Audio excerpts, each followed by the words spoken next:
চলমান web design tutorial সিরিজে আপনাদের সবাইকে স্বাগতম। আজকের পর্বে আমরা CSS ফন্ট প্রপার্টি শর্টহ্যান্ড এই বিষয়টি সম্পর্কে আলোচনা করব। এর আগের পর্বগুলোতে আমরা font style, font variant, font width, font size, font family এই প্রপার্টিগুলো সম্পর্কে আলোচনা করেছিলাম।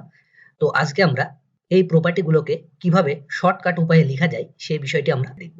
তো এখানে কি বলছে দেখুন, to shorten the code it is possible to specify all the individual font property in one property। এখানে বলছে ইন্ডিভিজুয়াল ভাবে যেই প্রপার্টিগুলো রয়েছে এই প্রপার্টিগুলোকে জাস্ট একটা প্রপার্টি ইউজ করে ব্যবহার করা যাবে। তো সেই প্রপার্টিটার নাম হচ্ছে ফন্ট, জাস্ট ফন্ট এই প্রপার্টিটা লিখতে হবে। তারপরে আমাদের যেটি করতে হবে, font style, font variant, font width, font size এবং ফন্ট ফ্যামিলি এই প্রপার্টিগুলোর ভ্যালুগুলো বলে দিতে হবে। এখানে একটি নোট দেওয়া হয়েছে দেখুন, the font size and font family value are required. এখানে বলছে ফন্ট সাইজ এবং ফন্ট ফ্যামিলির এই প্রপার্টিগুলোর ভ্যালু রিকোয়ার্ড। অবশ্যই এই প্রপার্টিগুলোর ভ্যালুগুলোকে আপনাকে অবশ্যই দিতে হবে, না হলে কিন্তু হবে না। If one of the other value is missing their default value are use. এখানে বলছে যে একটা ভ্যালু যদি মিস থাকে তাহলে ডিফল্ট ভাবে অন্য একটি ভ্যালু নিয়ে নিবে।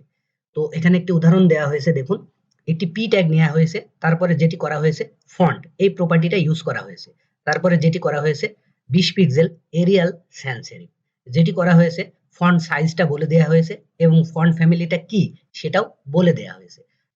তারপরে সেম ভাবে আরো একটি পি ট্যাগ নেওয়া হয়েছে, পি ট্যাগ নিয়ে ফন্ট এই প্রপার্টিটা ইউজ করা হয়েছে। ইউজ করে আমাদের ফন্টের যেই প্রপার্টিগুলো ছিল সেই প্রপার্টিগুলোর ভ্যালুগুলোকে বলে দেওয়া হয়েছে, জাস্ট হয়ে গেছে।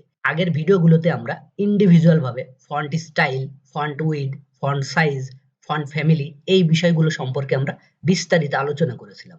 এই বিষয়গুলো নিয়ে আগে আমাদের আলোচনা করতে হবে এবং এই বিষয়গুলো জানতে হবে, তারপরে আমরা শর্টহ্যান্ড ভাবে জাস্ট ফন্ট এই প্রপার্টিটা ইউজ করতে পারবো এবং এই প্রপার্টিটা ইউজ করে কোথায় কোন জায়গায় কোন ভ্যালুগুলো প্রয়োগ করতে হবে এই বিষয়গুলো আমরা তবেই জানতে পারবো।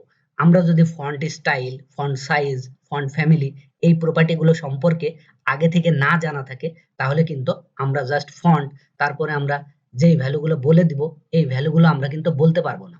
আমাদের প্রথমে যেটি করতে হবে, ফন্টের যেই প্রপার্টিগুলো রয়েছে সেই প্রপার্টিগুলো সম্পর্কে বিস্তারিত আমাদের ধারণা রাখতে হবে, তারপরে আমরা জাস্ট শর্ট হ্যান্ড এই প্রপার্টিটা ইউজ করতে পারবো। তো এখন আমরা যেটি করব, আমাদের কোডে চলে যাব, কোডে গিয়ে আমরা বিষয়টি হাতে কলমে কোড করব এবং বিষয়টি আরো পরিষ্কারভাবে দেখব। তো চলুন আমরা কোডে চলে যাই। এটা হচ্ছে গত পর্বের কোড, এই কোডটুকু আমাদের আর দরকার নেই। আমরা এখন যেটি করব, একটি পি ট্যাগ নিব, পি ট্যাগ নিলাম, এর মধ্যে আমরা কিছু লরেম দিয়ে দেব, লরেম 10 আমরা কিছু লরেম দিয়ে দিলাম, অর্থাৎ কিছু ডামি টেক্সট দিয়ে দিলাম। তো এখন আমরা যেটি করব, আমাদের ব্রাউজারে চলে যাব, ব্রাউজারে গিয়ে ব্রাউজারটাকে রিফ্রেশ করব, রিফ্রেশ করে দেখব আমাদের আউটপুটটা কেমন আসে। ব্রাউজারে চলে আসলাম, এখন ব্রাউজারটাকে রিফ্রেশ করব।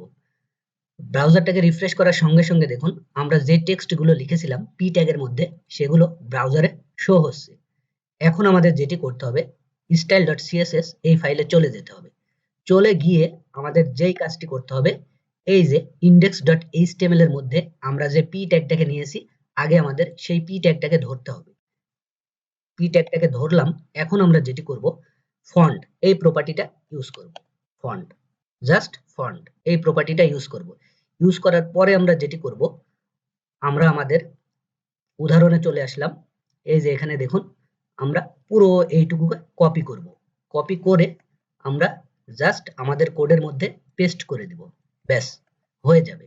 এখন যদি আমরা আমাদের ব্রাউজারটাকে রিফ্রেশ করি তাহলে দেখবেন আমরা এই যে সাইজটা নিয়েছি সেই সাইজটা থাকবে এবং আমরা যে ফন্ট ফ্যামিলি যেটা ইউজ করেছি সেটা আমাদের টেক্সটে প্রয়োগ হবে। ব্রাউজারটাকে আমরা এখন রিফ্রেশ করব, দেখুন রিফ্রেশ করার সঙ্গে সঙ্গে আমাদের টেক্সটের সাইজটাও বেড়ে গেছে এবং যে ফন্ট ফ্যামিলিটা ছিল এই ফন্ট ফ্যামিলিটাও পরিবর্তন হয়ে গেছে। তো এভাবে আমরা জাস্ট শর্টকাট উপায়ে ফন্ট এই প্রপার্টিটা ইউজ করে আমাদের ফন্টের কিরকম সাইজ হবে, কিরকম ফন্ট ফ্যামিলি হবে এই বিষয়টি আমরা জাস্ট শর্টকাট ফন্ট এই প্রপার্টিটা ইউজ করে করতে পারি। তো এখন আমরা যেটি করব, ভিডিওটাকে সামারাইজ করব আপনাদের বোঝার সুবিধার্থে। প্রথমে আমরা যেটি করেছি, index.html এর মধ্যে আমরা জাস্ট একটি পি ট্যাগ নিয়েছি, পি ট্যাগের মধ্যে আমরা কিছু টেক্সট লিখে দিয়েছি। যেহেতু আমাদের টেক্সটগুলোকে আমরা পরিবর্তন করব, তাই আমরা কিছু টেক্সট নিয়েছি। তারপরে যেটি করেছি, style.css এই ফাইলের মধ্যে চলে এসেছি। চলে এসে পি ট্যাগটাকে ধরেছি। ধরার পরে আমরা জাস্ট যেই প্রপার্টিটা ইউজ করেছি সেটা হচ্ছে ফন্ট। এই প্রপার্টিটা ইউজ করার পরে আমরা যেটি করেছি, ফন্ট সাইজ, ফন্ট ফ্যামিলি, তারপরে আনুষঙ্গিক যেই বিষয়গুলো দরকার ফন্টের, সেই বিষয়গুলো আমরা এখানে প্রয়োগ করেছি। সেই বিষয়গুলোর কি প্রয়োগ করেছি? ভ্যালু প্রয়োগ করেছি। আমরা কিন্তু আলাদাভাবে কোনো প্রপার্টি লিখি নাই, জাস্ট প্রপার্টির ভ্যালুটা বসাই দিয়েছি। কোন প্রপার্টিটা ইউজ করে? ফন্ট, এই প্রপার্টিটা ইউজ করে। তো ঠিক আছে, আজকের ভিডিও এ পর্যন্তই। সবাই ভালো থাকবেন। আগামী পর্বের আমন্ত্রণ জানিয়ে আমি এখানেই বিদায় নিচ্ছি। ধন্যবাদ।